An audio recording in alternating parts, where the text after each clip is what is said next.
നിഷാദ്, സിദ്ദിഖ് ഇപ്പോൾ വോട്ട് ചെയ്യുന്നത് Kalpetta NSS higher secondary സ്കൂളിലെ പോളിംഗ് നമ്പർ 2ാമത്തെ ബൂത്തിലാണ്. ഇപ്പോൾ സിദ്ദിഖ് വരുന്നുണ്ട്.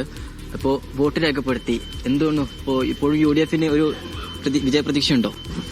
ഇപ്പോഴും പ്രതീക്ഷയുണ്ടോ എന്നുള്ളത് മാത്രമല്ല, പ്രതീക്ഷ കൂടിക്കൂടി ആധികാരിക വിജയത്തിലേക്ക് കടന്നു പോവുകയാണ്. വളരെ ഏറ്റവും നല്ല അനുകൂലമായിട്ടുള്ള കാലാവസ്ഥയാണ് UDF-നുള്ളത്. വയനാട് ജില്ലയിൽ ജില്ലാ പഞ്ചായത്തും 4 ബ്ലോക്ക് പഞ്ചായത്തുകളും അതുപോലെ 3 മുനിസിപ്പാലിറ്റികളും ഉൾപ്പെടെ ഗ്രാമപഞ്ചായത്തുകളിലൊക്കെ വലിയ ആവേശകരമായിട്ടുള്ള വിജയം UDF-ന് അനുകൂലമായി ഉണ്ടാകും. അതിന്റെ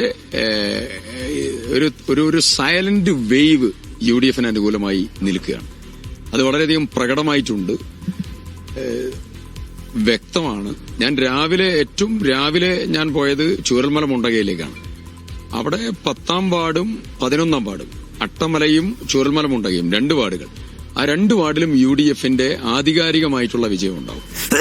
10ാം വാർഡിൽ ഷീജ ടീച്ചറും 11ാം വാർഡിൽ ശ്രീ യൂനുസും ഗംഭീരമായിട്ടുള്ള വിജയത്തിലേക്ക് കടന്നു പോവാം.